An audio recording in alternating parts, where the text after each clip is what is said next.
Okay, so for worst films of the decade, least favorite films of the decade so far, thus far. Oh, we jumping in straight with that? I guess. Okay. Yeah. I've got 4 on my list. I probably have more. I'll think of later. Short Term 12, Ida, Ghost Story, and Sicario. My 4 least favorite films Of the decade. Yeah, so far. Still Still not Ida. yeah. What Trying to do you be think about that, contrarian. Shella? I just trying to go against the grain. Why? But why? I thought the aesthetic and subject matter were like totally opposed and didn't make sense being put together. So like the subject of Holocaust trauma and then like the visuals of Manhattan just for me felt like really distancing. I mean, is it about the trauma of the Holocaust? Isn't it also about someone sort of coming to terms with their identity in a way? But I mean, whether or not it's about the trauma of the Holocaust, the headroom the film has is about divinity. It's kind of about, I don't know. I see it that way, like being in touch with God. In terms of the worst, I think there are some obvious contenders for like objectively the worst. No, so worst is in just like what I hated the most. Right. Yeah. I think it's best if it is subjective, because because I feel like there could be like really, really bad movies, but at the end of the day, like making a film, like we all know, it's like whatever, you finish a film, that's amazing, like that's something to be proud of anyways. But I feel like the films that I hate the most are the ones that are overrated. I'm going to put the leveling out there. Yeah. I feel like there are British films though that I hate more than that, so it wouldn't be on my. But of the decade. Of the decade, yeah. Such as. Yeah, but what makes them hateful is when they get overrated. So it's partly that, but I think it's partly like the way the films kind of like anticipate being overrated. A bit like Ghost. Is it called Ghost Story? The one with Rooney Mara. Yeah. The way that's got like a kind of inbuilt indie tweeness to it, where it's sort of like the style of it is almost like pandering to the kind of nerds who think it's really cool. That to me isn't just being overhyped, but it's like buying your own hype, kind of. Yeah, it's which basically, is the worst. Yeah, it's basically. To that, I'd add The Witch, in the same. I think The Witch is in that vein, but which you haven't seen is The Lighthouse is much more offensively like that. But it does the acting not at least carry it? No, not really. I think Robert Pattinson's kind of like seems a bit lost in it, not in like a deliberate way, but he's kind of looks like he's had no direction, so he's sort of like shivering with uncertainty. It's just like it's like The Witch, but without any of the interesting kind of like childhood angles or Puritan stuff. It's literally just like the director's fantasy of what filmmaking should feel like, which is like basically suffocating. So is this more of the most overrated films of the decade then? Is that No, I think most hated is fair because they're just like circle jerks between like filmmakers and critics and festivals. It's just like it's a circle jerk. I think that plays into it. I think hatred is more like is more like the quality times your personal reaction to it, which means it's not just judging the film, it's also like other factors, right, including your own biases. Okay, not always objective, obviously. So what else would you add to that, Shella? I really didn't like Black Klansman, but see that is like very it's super subjective. I just found I don't even know why I didn't like it now. But yeah, like I felt like he was sort of pandering to sort of a mass public. Like I hated the caricatured art, like actors. But yeah, like it clearly. Oh, sorry. It clearly just had an emotional response from me. We also had a fight about it. Yeah. It kind of reminds me of this thread I saw on Twitter the other day, which was a guy saying, trying to think of films in recent years which grossly and boringly pander to audience by affirming things they already believe. Yeah. And that could fall into that category, though. Not saying it's boring, but it does kind of, on its critiques of racism in the police force to an audience who already thinks that, it's quite generic. But then I guess what you're saying is because by appealing to a mass audience, maybe it also is reaching less like bourgeois art house cinema goers and more of a mainstream racist public. Yeah, is that good though? I don't know. I think by being a little bit more simplified, it reached a larger audience, and that has been, you know, Spike Lee's films are so nuanced in the last 15 years. His films haven't reached a massive audience. A film like Chirac, for example, isn't. Yeah, it's more experimental, but exactly. No one really saw it. And even though I loved that movie, I can see what he was doing with BlacKkKlansman, and I think he felt the story was too important to be too experimental with it. It was also the cop movie genre, like that's what the tropes he was playing with, you know. Yeah. So, I mean, sorry, go on. No, I was. It just made me think about the same reactions I had that last week. I saw Marriage Story and I saw Atlantics, and after I left the cinema in Marriage Story, everyone loved it. Like I'd never left a cinema where people were so happy. They were really engaged, sort of like talking to their partners about it and like actually talking about cinema. And I think maybe some of the people that were there would usually not watch a film at the ICA or something. What time was the screening? At 6, I think. I think partly with a film like that, people like seeing couples. Especially cinema like the ICA. Yeah, couples go and see it, and people like seeing people like them on the screen. That's what I felt with that, because I remember Atlantics I thought was beautiful. I loved it, and I thought it was stylistically so different. But I didn't come out feeling the same way I felt with Marriage Story, and that just made me realize how everyone just wants to hear something about themselves. Like, we just want to see ourselves, basically. Cinema goer is a narcissist. Yes. So, I guess that's a good, especially because Adam Driver was in BlacKkKlansman, a good segue into Marriage Story. Chala, what did you think of Marriage Story? Why do I have to start? I mean, I don't know. We spoke about it before. I had issues with it. I think the music was really clunky. I think tonally, some of the comedy moments just felt like they clashed with the rest of the film. I wasn't the biggest fan of Scarlett Johansson. I don't know. I just somehow didn't believe some of her performance, and I felt like, I mean, her hands were like bothering me the entire time, like the way that she would move, and whatever, that's obviously her style. But towards the end, I found it really touching, and I came out and I was like, I really liked it. So I just feel like the journey with Adam Driver, and I guess just, a heartbreak story at the end of the day kind of made it quite an enjoyable film. And I kind of forgot about all of the tonal issues. That scene with the pie with the sister is hilarious.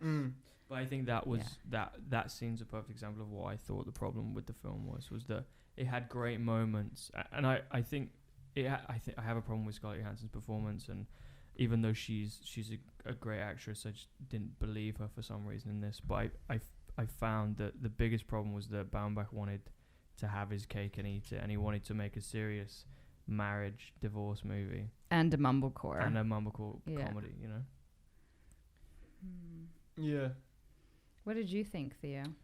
No, I've thought it's just kind of the same territory he's been doing throughout his career, but probably the most successful in a way that the comedy scenes, like with the pie and in the divorce court, no, the divorce court scene wasn't that funny. Wasn't that funny. No, yeah, it wasn't. But just Ray Liotta, I guess, generally, were he is funny. Were extremely funny, and then the more kind of brutal scenes were quite distressing.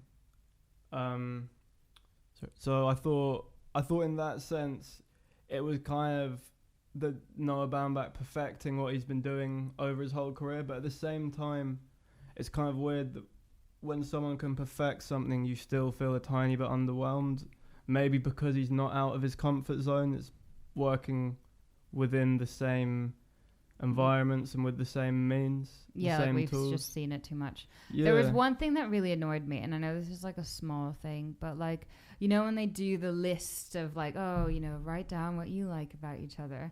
Like, I feel like anyone that has had any kind of therapy would understand that the list is done when you go, like, it just felt like it was a huge error. Like, you don't your therapist is not going to make you write a list or like a when you're error. already getting divorced. But this is one of the early scenes, and he's like a separation mediator. Yeah, I don't know. I feel like which makes it even more took bougie. it from a therapist kind of view. I mean, whatever. It's just, It was kind of like a cute opening that maybe, reflecting on it doesn't make sense. Yeah, and just I felt like all of the small like watching it again today, all of the small moments in the movie that feel like they could be good, you know, are good scenes on their own, are just actually just plants to, you know, the whole list is just a plant for the ending from a screenplay. Yeah, but it felt kind of contrived. Exactly, and then there's the plant with his knife when he's in the stairwell and he gets a phone call. Oh, I think I missed that. That plant's for when later he cuts himself, and all he does is cut to a close up of him playing with his knife, and it's A, nothing that we've seen before. B, it's very nothing obvious. we haven't seen before. Yeah, no, it's nothing. We haven't seen the knife before in the movie, right. So it makes no sense for him just to be playing with. Like, maybe if he took it out and scratched something into the wall or something, and it was less. But Baumbach's literally saying, "Remember this penknife. It's going to come back later." You know? Isn't there a bit of the penknife in his son? Is that separate, or is that the same? No, that's moment? the same. That's the same. It's not the same moment. It's the same knife. Later, when the woman comes to check. No, I remember that. I thought that part was quite good though, because it did kind of show what a low life he'd sunk into. It was funny. But also, it showed him trying, and I get it. I guess it got him to think about how all of the small things that he does as a father that might that not be any right, parent would watch, that people, you know, parents do things as parents with their kids that a court of law might not necessarily think is appropriate. I mean, it's just, again, getting at how brutal the court system is. I think, but then also that is kind of softened by the court investigator being so dysfunctional herself. But that was another problem I had with the movie. All right though. But all of the supporting characters felt like Coen Brothers movie characters. With the mum, the moderator, or the woman that comes to check on the wacky people in his theatre company. And his lawyer that he finally takes. I mean, I didn't mind that so much. I get it. They're stock characters, but the only two real people are you know, Adam Driver and ScarJo, even though I don't remember their character names. It doesn't matter. Yeah, so I didn't mind. I didn't mind that so much. I guess Scarlett Johansson didn't fully convince me. She did fall almost into that archetypal kind of character. And you know, like, you know, those two sort of solos that they both have, where they both sort of sing an entire track. I just felt like that was really unnecessary. I felt like culturally, I just can't understand that. Like, singing in public among friends. Yeah. Yeah, but they are theater people, Yeah, that's true. Yeah. so it's different. Who did you think was a better parent? So I think it was he very much made Scarlett Johansson seem like the better parent. Yeah, but from a traditional point of From view. a tradition, I'd prefer to have him as my dad. well, from a traditional point of view, I mean, yeah, she seemed a little bit smothering, but there was a moment where I did find myself questioning, like, why is she even leaving him? You know, I felt so much more for Adam just because I felt like he obviously fucked up. He didn't have a family. He didn't have a support system. And I know that he cheated on her, but I ultimately just didn't believe. He'd also been sleeping on the couch for 6 months, just for the record.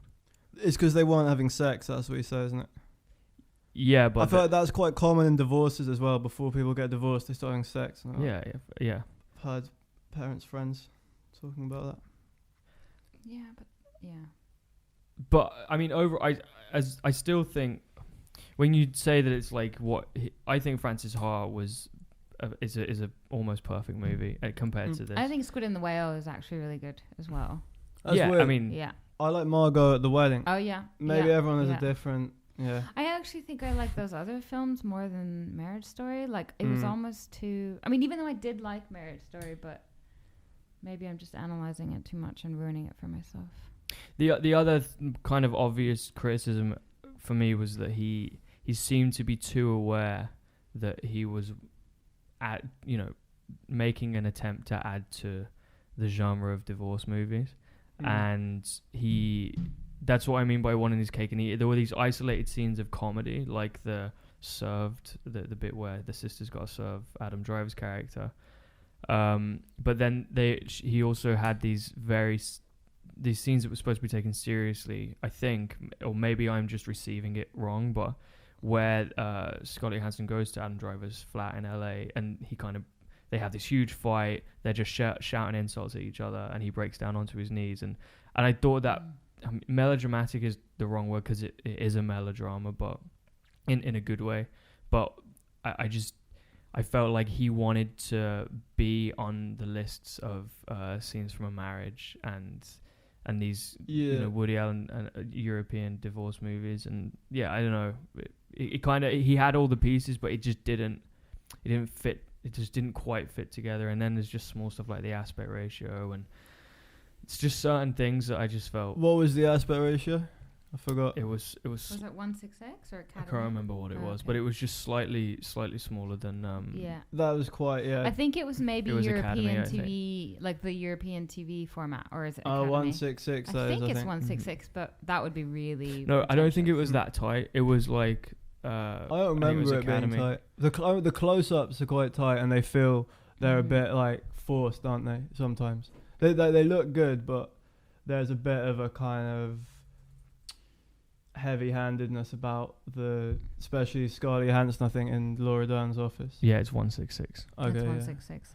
It feels quite like conscious of being in that Bergman tradition. And Like- when we just saw that scene where she has the whole spiel and she walks into the bathroom, blows her nose, and it's all one long shot. For me, the best parts of that movie were Laura Dern and. really? I'm Ray starting to Liotta. get sick of Laura Dern. Yeah, same here. I am, especially in that. She does one of, thing.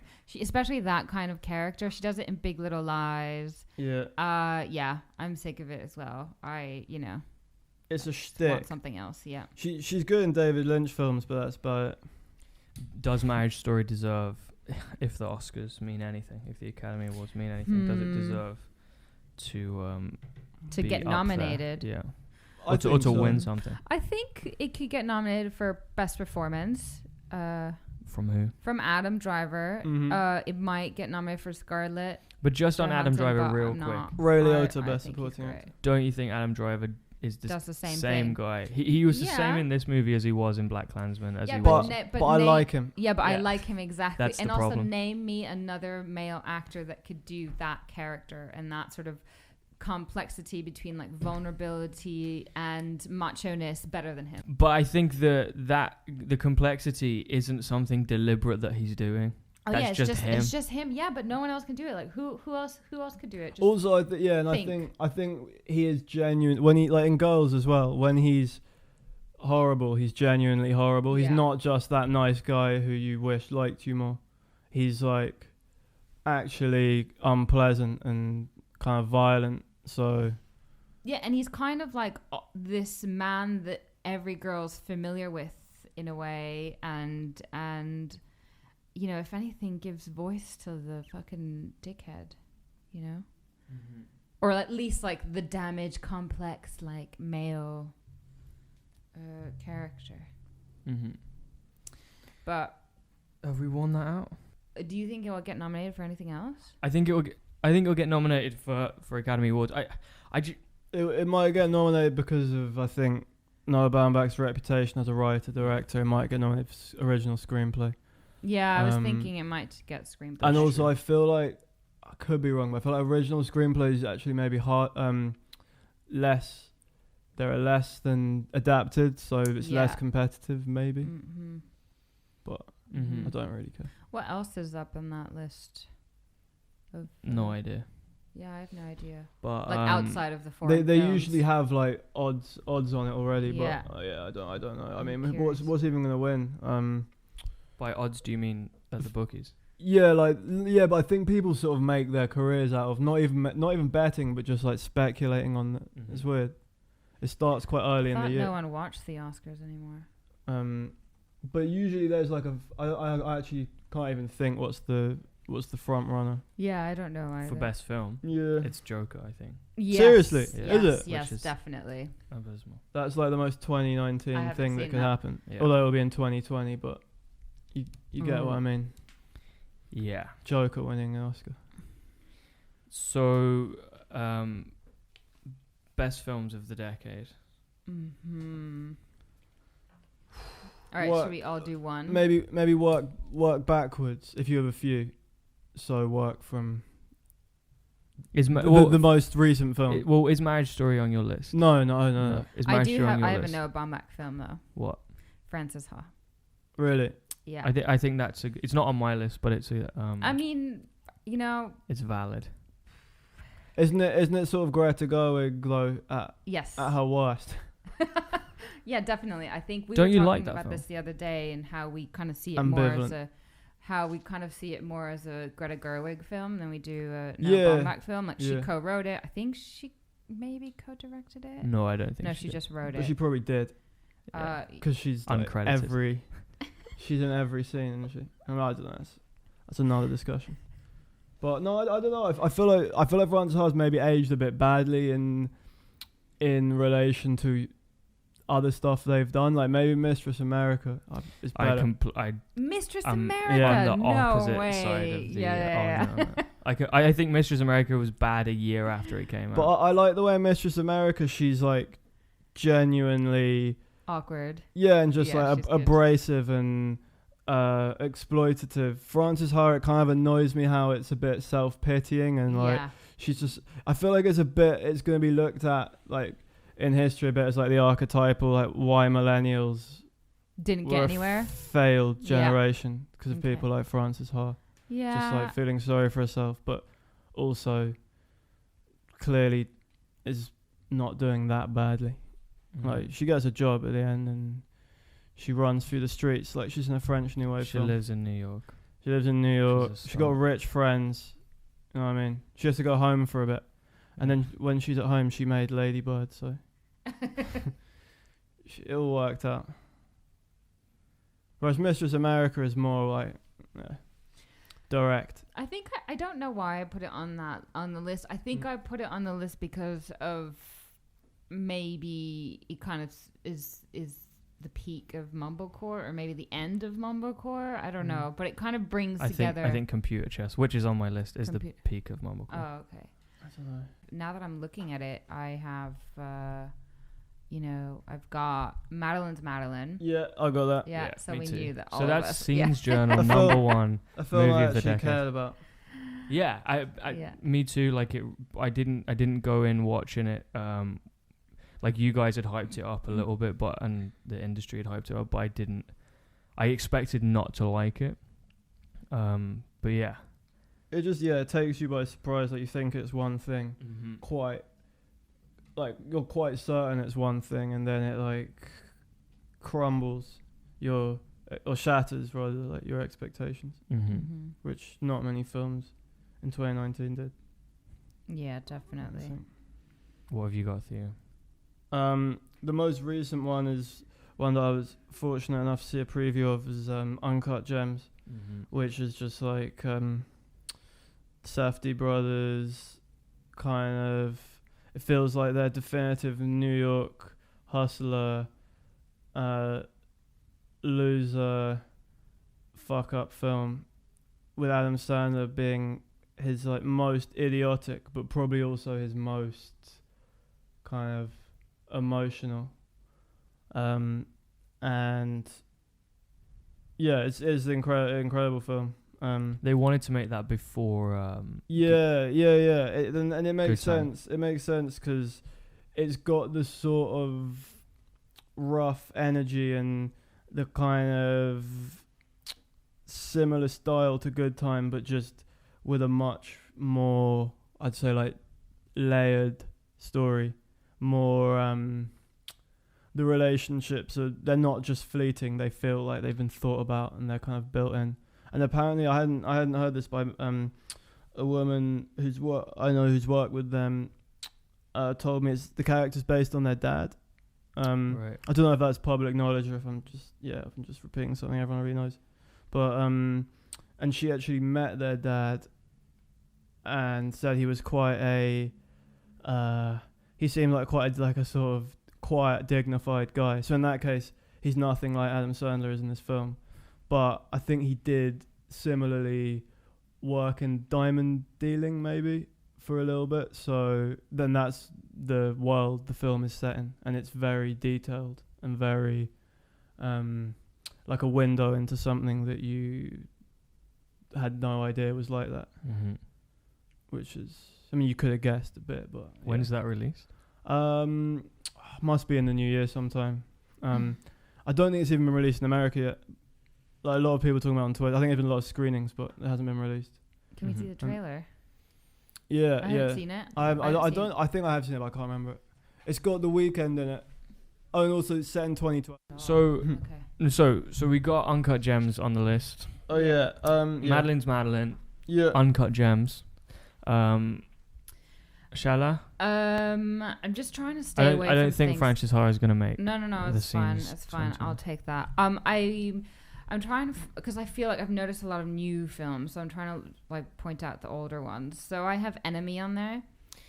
Yeah, that's a good shout. Is it? I don't know. I know it's really confusing. I know some people have issues with it, but I haven't seen it. Oh, dude, such a good film, man. No. I don't like the director's later films, but I mean, Sicario is... Yeah, his latest films aren't...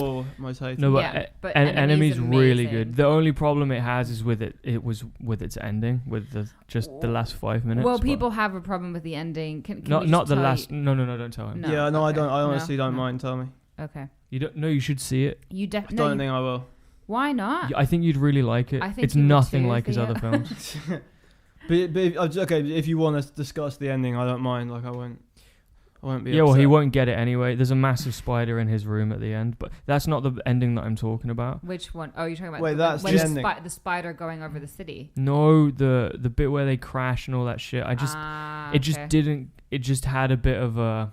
I feel like he could have resolved that a little bit better. Yeah, maybe. But the tone of the whole film and the way it's directed. I mean, is great. it also the way it looks. I mean, yeah, the tone of it. It's just so different. And you know, I look at the films that are out now and everything that is all hyped up. It's very controlled. Yeah, yeah, it was good.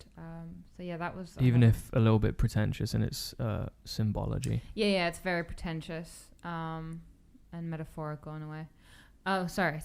But yeah, and then the other one that's a little bit older, a little bit older, Shame. Oh yeah, that's like what, 2012 or something. Yeah, I remember watching that and still at school. Yeah, that's a good. I think. Don't you like it? No, I just can't remember. Oh. I mean, I think that one of his films makes the list. I think Shame is great.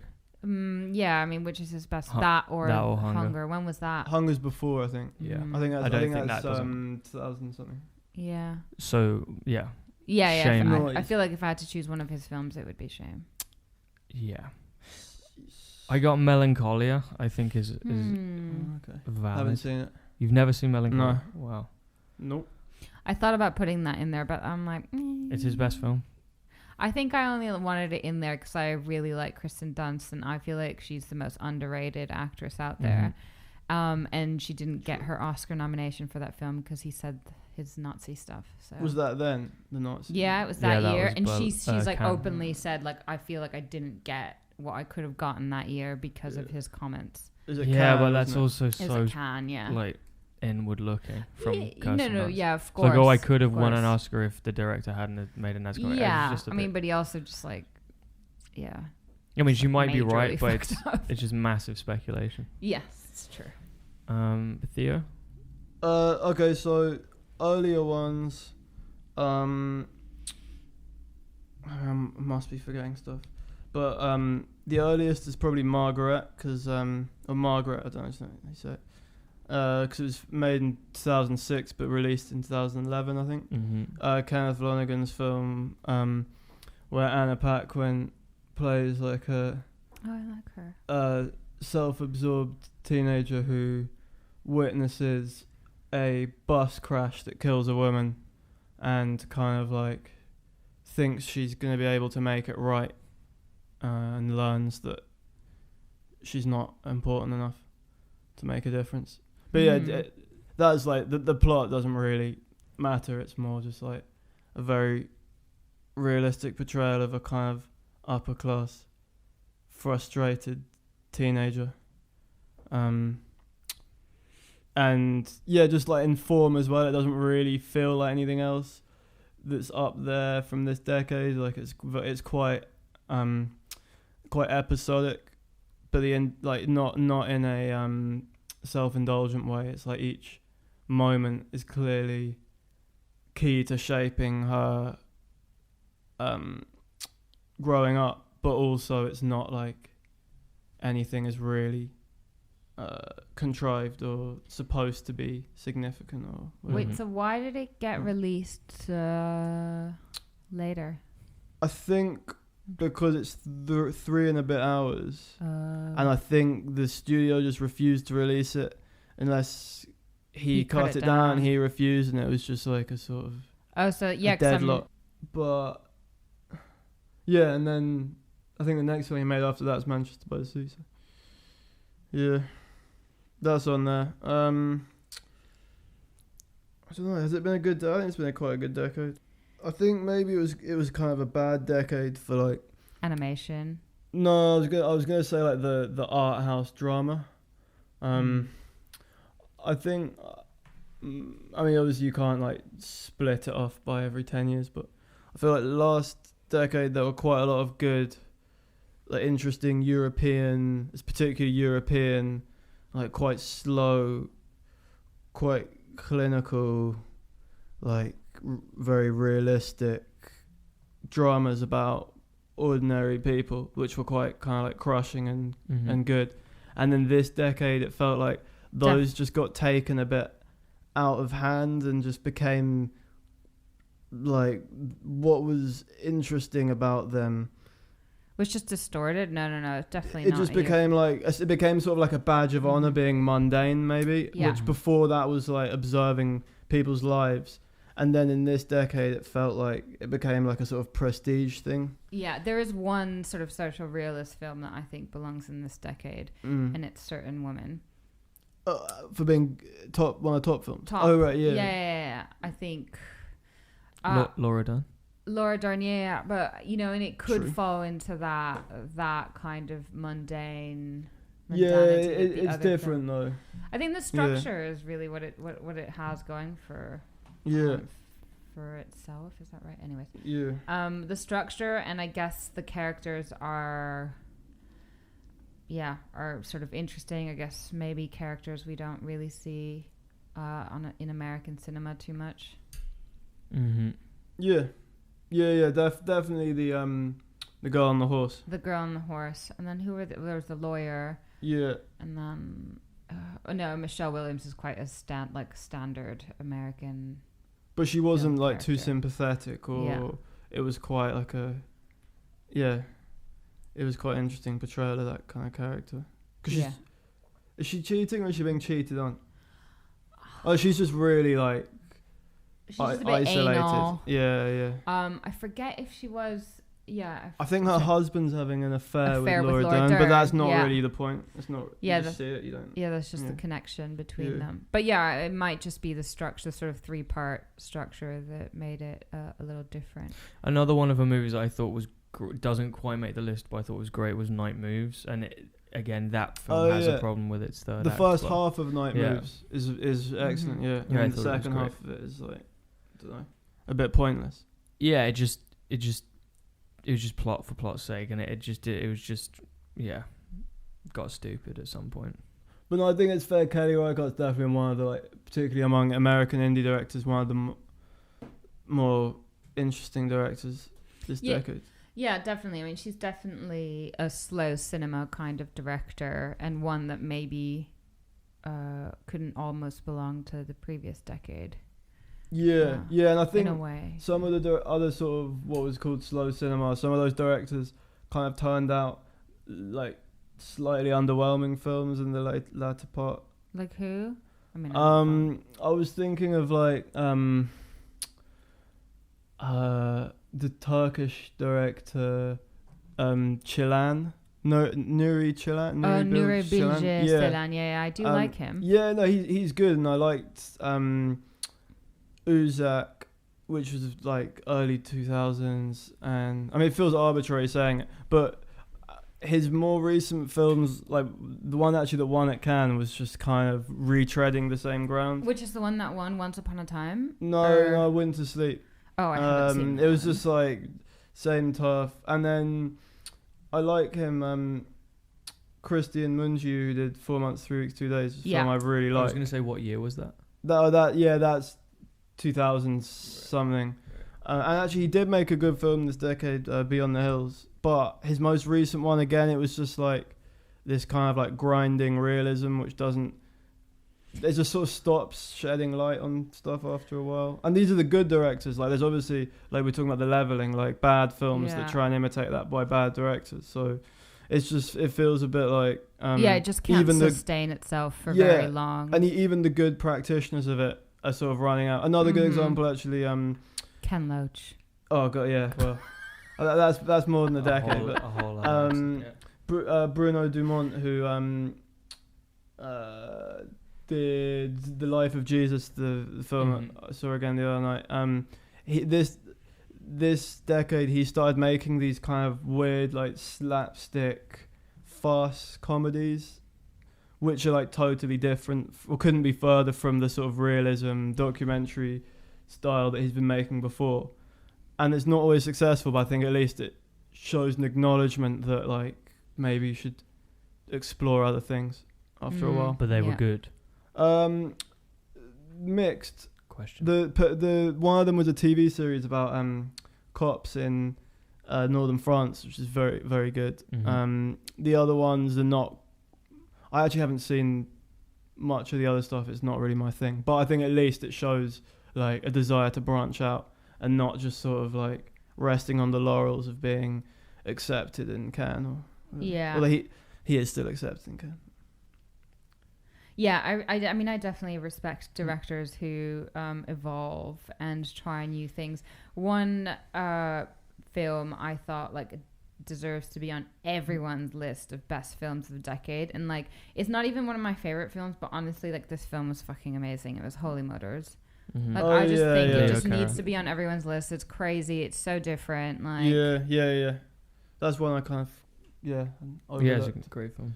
The other one I got on my list, which you guys might not agree with, is Force Majeure, the Ruben Östlund. I just don't like it. It's good, but I feel like it hasn't aged brilliantly. It feels a bit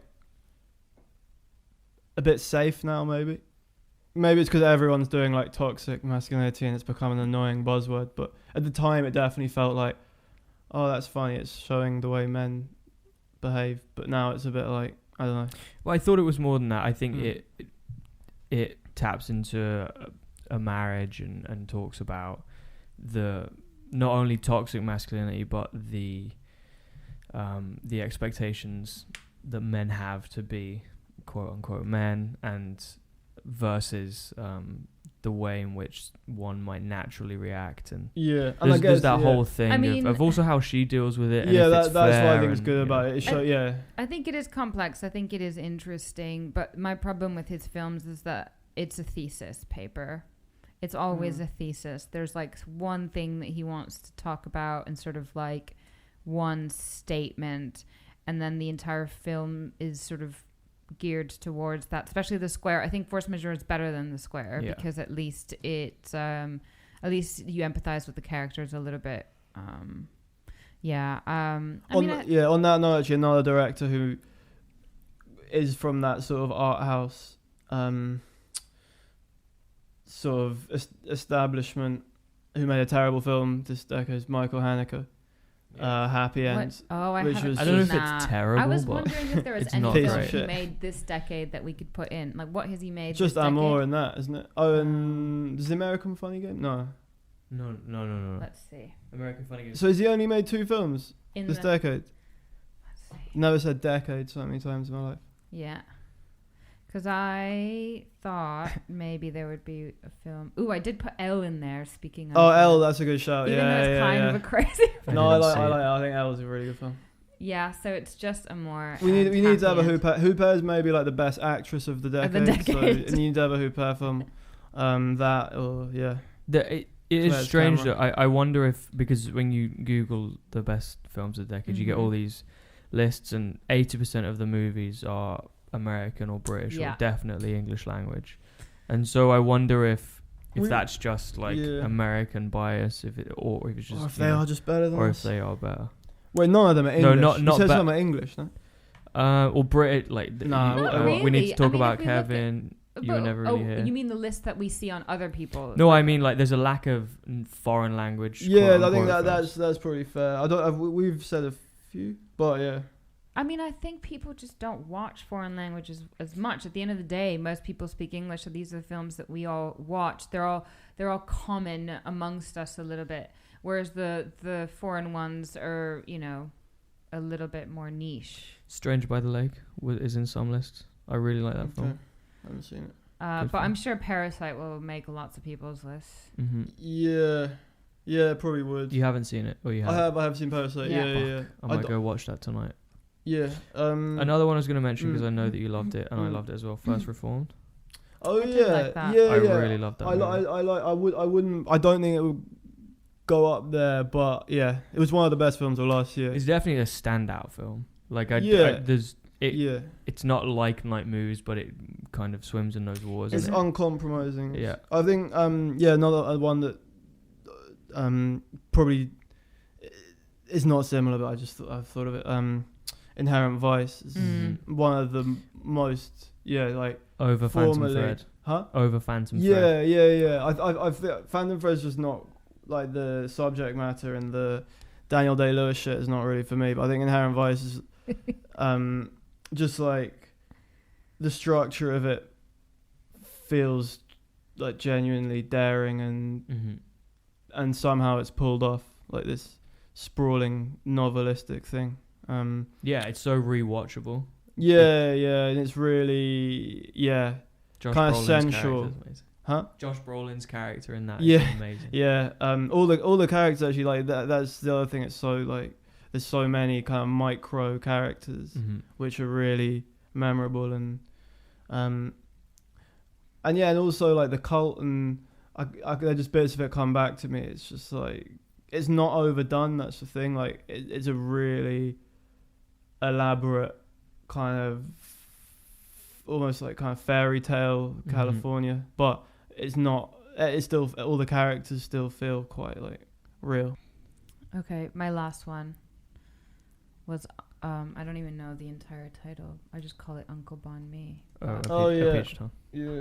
But basically, like just a peach tongue because Yeah. he changed everything. Uncle Bon Me's past lawyer. He He says, deserves "Who recalls His past lives. Yeah. Is what it's that called. yes? Was that 2012? Is it? Let me see. It says it's 2010 actually. 2010, Oh, okay, that was just. actually quite a while ago. Yeah. What? Yeah. But he has made some really great films since Yeah. then. What was after that? Is it Tropical Malady? Let me see. I mean, I guess with him, it's like they're kind of just like one-time viewings, or maybe. And they're all part of the same world. They all belong to the same world. Okay, so filmography. So after Uncle Bon Me, he did Mekon Hotel, which I never saw, and then Cemetery of Splendor, which I saw, Oh yeah. which was good. And yeah. That's the most recent one. The most recent one was 10 Years Thailand, 2018, but I haven't seen that. Don't know that. But it seems to be Is that short? it's like an anthology. Okay. Oh, but speaking of shorts, okay, so Under the Skin. Oh, Under the Skin. Yeah, yeah. Did you see Jonathan Glazer's short film? No. Oh, no. so good. We need to go watch I mean, it. it's good. It feels a bit gimmicky, but it's I don't know. It's good. Now I'm like, I went to sleep thinking about it. Yes, it is kind of just like a nightmare. I don't think if it was made today, the question is, would it play at Cannes? No.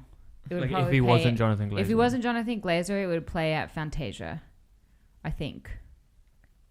Anyways. At most, it's 7 minutes long, and nothing really happens. But Under the Skin, does that deserve a I think so. shout? Yeah. I just love the bits in Glasgow. I mean, the style of the movie. in the van. I mean, The there's music. a movie that's Scarlett he Johansson. discovered Mika. Yeah, that's the movie where Scarlett Johansson is good, but she doesn't. She is good in it. But it's the casting which is good more than her probably. Yeah. Yeah. Yeah, I thought it was a great movie. Let's do it. Who did you say? Elle? Do we really want Elle? I just That was wanted, your- I just I wanted think that's good. a latecomer like for it, worst but films like- of the decade. German film Victoria, one of the most Oh yeah, I'm surprised overrated you didn't films. mention that yet. Well, there's another one-shot film just came out. Oh yeah, but that's a war movie. It's Sam yeah. Mendes, right? One. Oh Kirk. wait, when does it America? Sam That Mendes? was ages ago. Yeah, Was it Sam Sam Mendes. Yeah. But did he also do James Bond? The Skyfall. new one. No, the new. No, James. I he don't didn't. know. I don't know. Okay, do we want to? No, that's Carrie Fukunaga did the one that's about to come out. Oh really? Yeah. So obviously the internet has the obvious ones. Boyhood. No, I think Boyhood was one that I wrote down as like films that have aged badly. Really? Ironically. Yeah. Because it's about age. So Theo, you saw The Irishman. Yes. Yeah, but really like The Irishman. It hit me in ways I didn't expect. Really? Yeah. It was just unexpectedly like sympathetic and kind of mature. I don't know, I was expecting like a Goodfellas showreel, but what you got was like a drama about mistakes and regrets and dying and stuff, which I thought like, yeah, slipped it in there. Yeah, I thought the content was great. The issue I had with it mainly was De Niro. I just thought he didn't pull through. He looks quite old. Yeah. I thought he was great, but what do you mean? What didn't he pull through? And I just feel like he, compared to Pacino and Pesci, he just doesn't seem like he's acting anymore. He seems like he's just doing the lines for some reason. He doesn't, compared to Goodfellas, for example.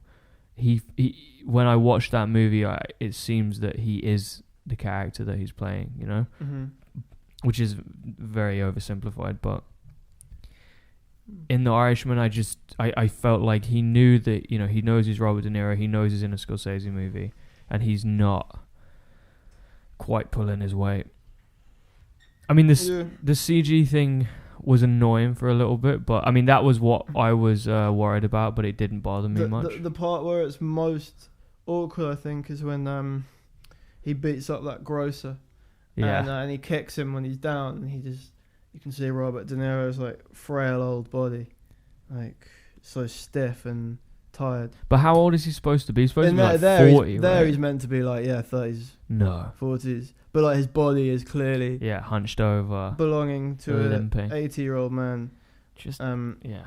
I think the reason the performance in it works for me is it feels quite like self-consciously Scorsese and his company kind of doing their last bit, and that is part of the sort of tone of like reflection and regret and stuff that you get from the performances and the film, and that's just like built into it. And that's why having Robert De Niro see the whole film through, even though he obviously isn't 30, kind of made sense for me.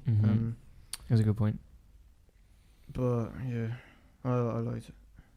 Thank you for listening. If you liked what you heard, please subscribe.